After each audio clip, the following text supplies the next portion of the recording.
Religious leaders must address the moral and ethical issues which are typically labeled political. But sometimes religious leaders need to provide a refuge for their congregations from all of the political turmoil. The American Religious Town Hall meeting is now in session.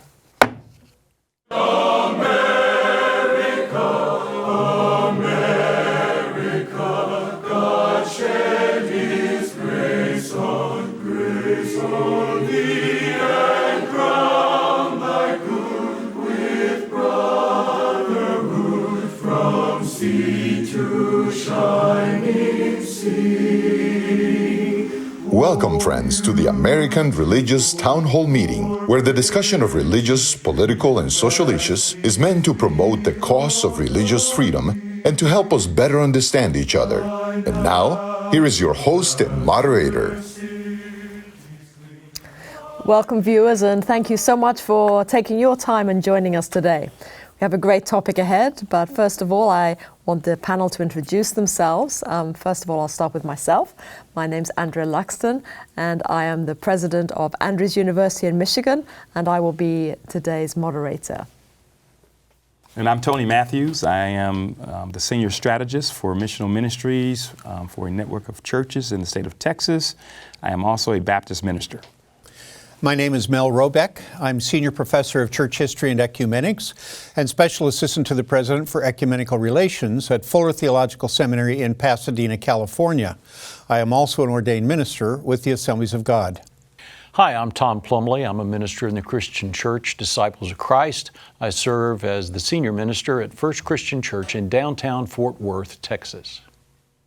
Hi, I'm Dan Levin. I serve as senior rabbi at Temple Bethel in Boca Raton, Florida. Well, thank you to all our panelists for being here today. And now for today's important topic. What is the role of a house of worship when it comes to addressing questions that dominate our political conversation?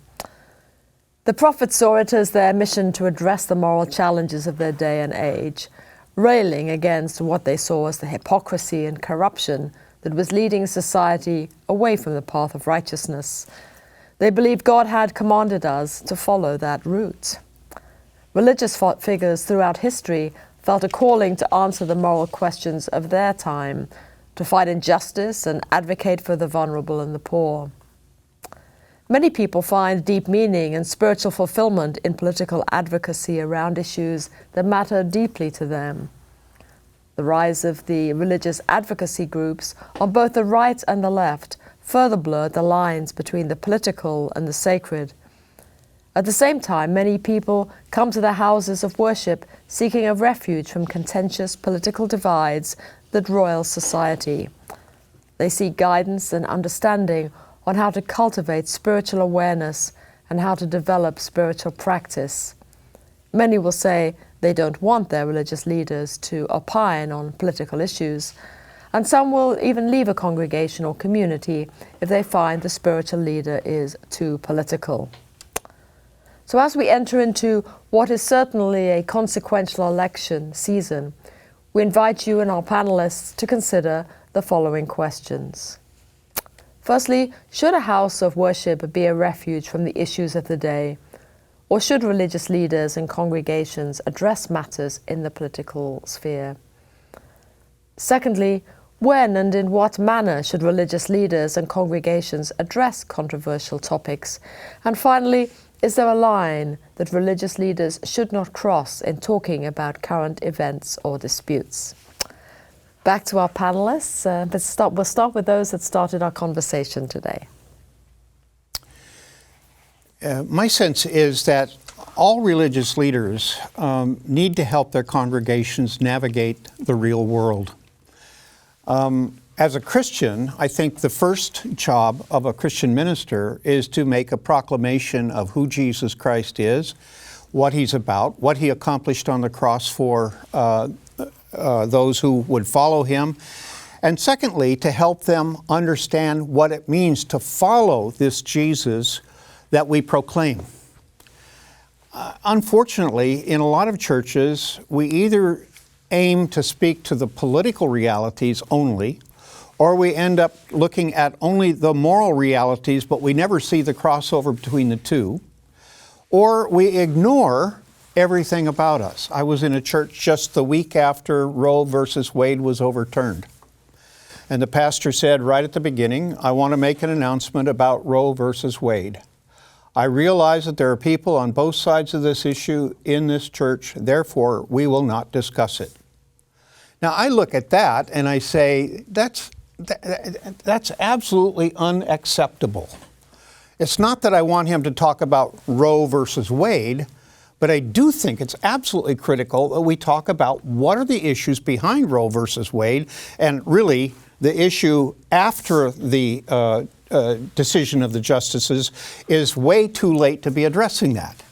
We need to be asking ourselves questions about the morality, the ethics, and so forth that govern the reality of sexuality in marriages or outside of marriages, or for whatever reason people might seek abortions or whatever. That's only one single issue. It doesn't have to be political. Where it gets political is when political parties say, we're going to support this position or we're going to support that position. And then all of a sudden you have a problem in the larger society. Our church people don't understand how to negotiate those unless they can understand what's at the base of either one of those and how both of them are either right or wrong, or one might be better than the other. So I think it's absolutely critical for pastors, imams, rabbis, bishops, priests, whatever. I think it's absolutely critical that they engage with the society and help their people to understand what's going on in the society. But the reality is, a lot of our laws recently have, in a sense, put a damper on pastors, feeling like maybe they should shut up when it comes to the issues of politics. Okay? You can't talk about this, you can't talk about that, or you're going to lose your tax-exempt status for your church. That's a huge price to pay. Some are willing to pay it, most are not. But we have to find a way to say, no, we can talk about these things, but they don't have to be specifically Republican or Democratic. They have to be moral and ethical and so forth. And we really do need to address those issues in light of the theology, or in the case of Christianity, what would Jesus do? And that's too trite. But understanding that a follower of Jesus does not do or participate in such things. Thank you. Rabbi. Thank you, Mel. I appreciate that. And I agree that it is really important for religious leaders to address the moral questions of the day and to bring to bear what the wisdom is from a particular religious tradition to help the people make sense of the questions that are before them. But I think there has come to be a real challenge where too often, I think sometimes religious leaders fall prey to the lure of punditry. Mm-hmm. And they use the pulpit to opine on what's going on politically, not from necessarily a moral question or a religious dictate, but here's what I think. Mm-hmm. And drift even further, I think, across the line that ought to separate a religious institution from the political realm by endorsing a candidate or by saying we as a congregation should support this individual for office or this political party. And I think in my congregation, I live in Florida. Florida is a purple place. Boca Raton happens to be a bluish tinge to that purple, but if our congregation has too much that seems to be following the zeitgeist of this political party or that political party, you're going to alienate a lot of people from the congregation who have a lot more than just the political questions of the day to answer. Because in addition to the political questions that people need to answer about the morality of this action or the ethics of this action are also the big questions of personal meaning, of how do I confront the loss of my parent or my spouse or, God forbid, my child? How do I deal with the burnout or the lack of meaning or sense of purpose that I have in my life where I'm wondering what it's all about? I followed the conveyor belt into my middle ages and did everything they told me to do. I did the profession and I did the marriage and I raised the kids, and now what does it all mean? And I think that if we become unifocal only on moral questions, only on political questions, and we don't also address that question of what it means to be a holy individual, how do I build a relationship with God, then I fear that we will not only divide our congregations, but we'll also not serve the other essential questions that need to be answered and pondered. Thank you. Thank you. I don't see that the two of you are disagreeing a whole lot, although you began from different places, because I think the key is that our religious institutions and the religious leaders of those institutions need to approach their people with respect and need to approach these issues with respect. But that involves including them in conversations about things that matter, and not just conversations about pie in the sky by and by. It's the list that the rabbi mentioned about how do I make sense of my life when I've done all what I thought were the right things and haven't succeeded, or I have grief about this death or this loss of whatever person or whatever nature in my life.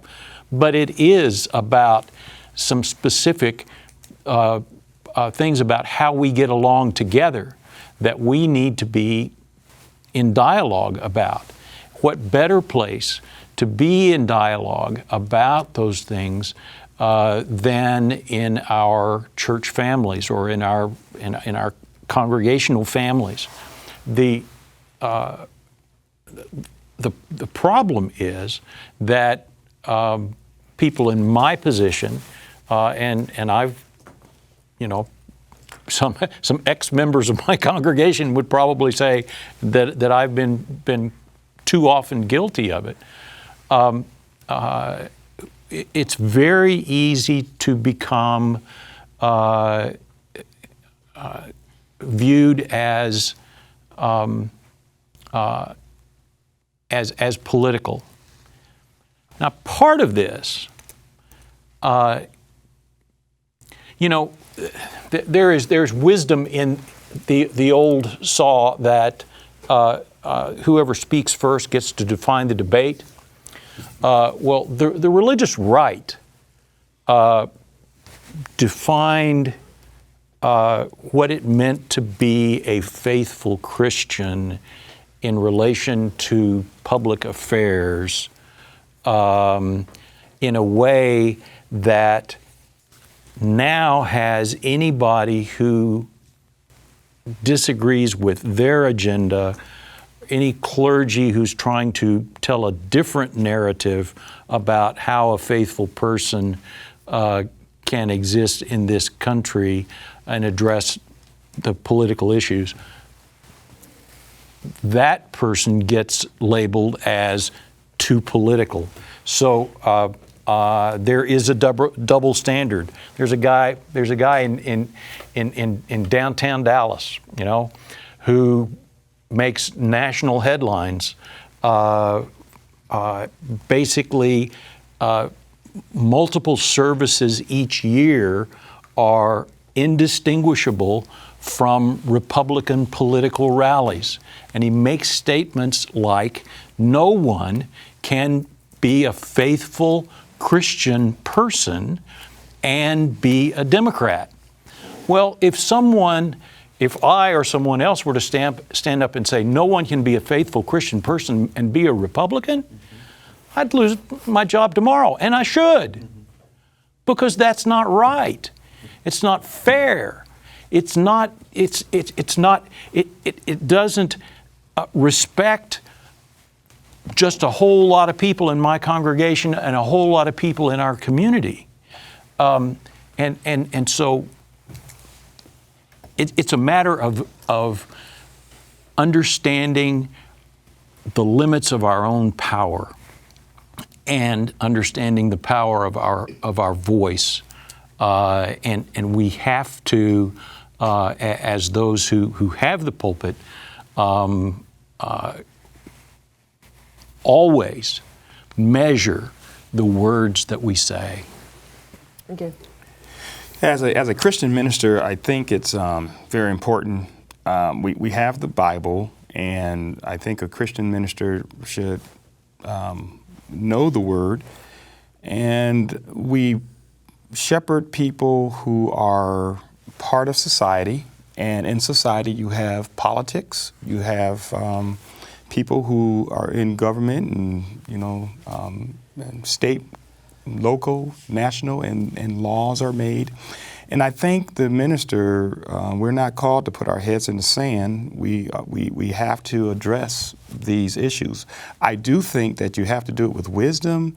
If I would advise, if there's a pastor that just went to a church or any religious leader, and that person is there for a few months, I just always recommend don't crack the whip until you get a hold of the rein, because you'll fall off that horse. Yep. But if you've been around for a while and you have a relationship with people, you can talk about some of these issues. And I think preaching through books, teaching through books, you're going to address a lot of these things. And the prophets were, I had folks over my over 3 decades of pastoring, I've had folks who would say, well, you don't need to be so political.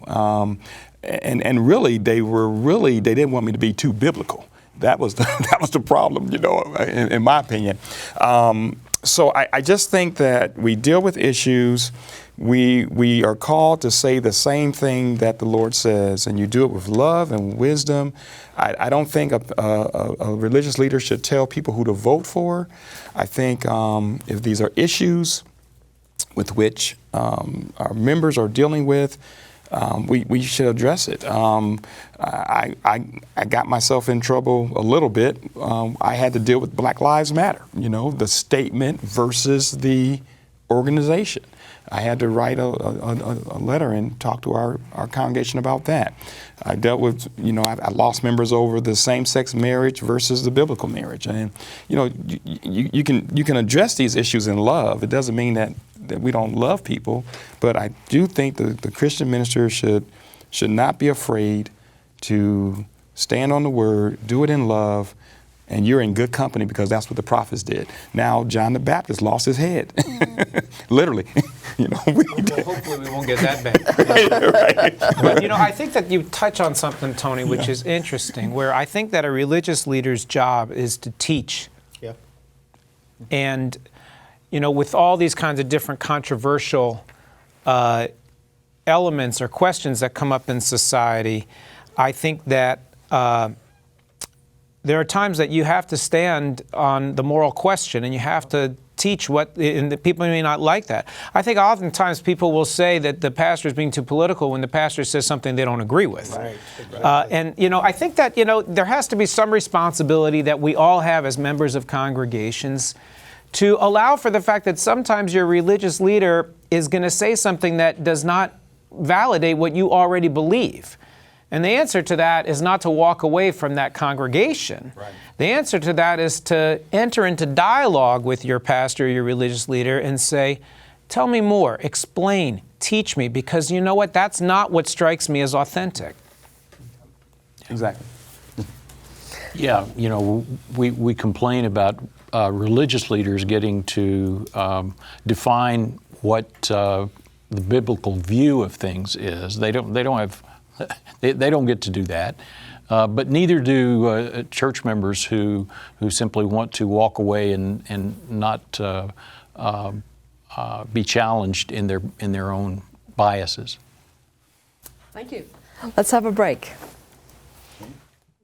We hope you're enjoying today's program. If you'd like to learn more about the American Religious Town Hall, please visit our website at americanreligious.org.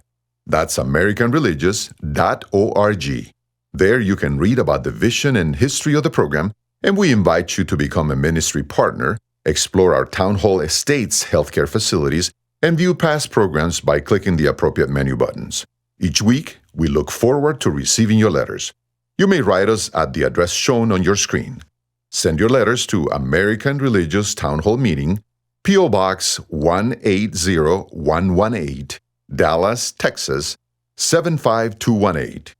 If you have a prayer request, please send it to prayerrequest@americanreligious.org. Thank you for writing and thank you for watching. Now, back to today's closing statements. And viewers, we really do appreciate you watching us, and we really do appreciate when you send in your comments and ask for our prayers. We want to hear from you. Please know that we see you as very much part of this program. Let's move now to our closing comments. Yes, just a couple of things in closing. And as my colleagues here, we love religious leaders. We love the church. I know we just, and I feel for folks who are in the pulpit preaching and teaching and shepherding people. A couple of things. Just I would encourage you to just be balanced in your preaching. I mean, if you preach on the wrath of God, please preach on the love of God. be balanced. And also, when you are dealing with political issues, controversial issues, try not to rise with the applause and don't sink with the boos, because you're going to get both if you are there for a while. And just some encouragement. Sometimes you will have folks who just don't like what you say, and they will leave the church. And it took me a number of years. I used to get, and I would still get so upset if somebody left the church. And I'd like to see our members stay. But I have seen that sometimes church growth, church health, is not determined by who stays or who joins, but sometimes by who leaves. So you let the Spirit of God work, and you just be faithful and love people regardless if they agree with you or not. Thank you, Tony. That's the word of an experienced minister. We comfort ourselves by saying that whenever somebody walks out the door. I need to tell you a story. A reporter called me not too long ago from our local paper. We do still have a local paper in Fort Worth. We are the 12th largest city in the country, so we kind of ought to. And he was asking for a response of other church leaders in the community to a preacher in our county who famously said that all gays should be lined up and shot in the back of the head. And he wanted to know my response to that. And I thought about it for about half a second, and I said, the first thing that needs to be said is that is not the message of the church. That is not the message of any religious organization that I have any appreciation for at all. Because we need to take back the narrative from haters like that. And so in that sense, we have to stand up and be political from time to time.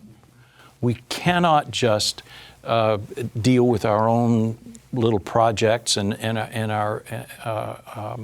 our own little solely religious things, because religion touches every part of life, and so we have to speak, but we must do it with respect for the Creator, and with respect for democracy, and with respect for the people that are out there listening to us. I think that there's the old adage that it's the responsibility of religions to comfort the afflicted and afflict the comfortable. Yeah. And I think you got to strike a balance there. right? I think sometimes we're so committed to afflicting the comfortable that we forget that we have to sometimes comfort the afflicted, and sometimes vice versa. I think religious leaders get in trouble when they feel like their messages need to be an accurate reflection of a particular zeitgeist of the right or the left or a particular political party. You know, I'm reminded that in Leviticus 19 it says, Kedoshim Tiyu, you shall be holy. And some of that chapter is about how you operate vis-a-vis the political sphere, and some of that chapter is about how you cultivate your own spirituality, and I think there's some lessons to be found there. But lastly, I'm reminded of the great teacher, Rabbi Abraham Joshua Heschel. Most of his writings are about God in search of man. It's about how do you cultivate deep faith through awe and wonder and through the splendor of God's presence in the world. But from that appreciation and awareness of God's presence comes a commanding voice to address the moral questions of the day, which inspired him to fight for civil rights with Martin Luther King, to address the war in Vietnam, and to enter into the political sphere, because it was coming from that place of deep faith. And I think if you can bring people on that journey with you, you end up being a better shepherd and a better religious leader. There are times and seasons in every religious organization where we know that we need to be proactive in bringing about peace, comfort, and so forth, or proactive in teaching people about how to live in a world that we find around us. I find, and I have to say, Dan, that I love the prophets. They are a marvelous contribution to us, and Heschel really helped me to understand the prophets very much in my own doctoral work. So they're incredibly important, and I think we need, as pastors and Christian leaders, to go back and look at those, especially churches in the free church tradition who tend to say, oh, it's all about the New Testament, forget about the Old. It's not true. We stand on the shoulders of everyone there and so forth.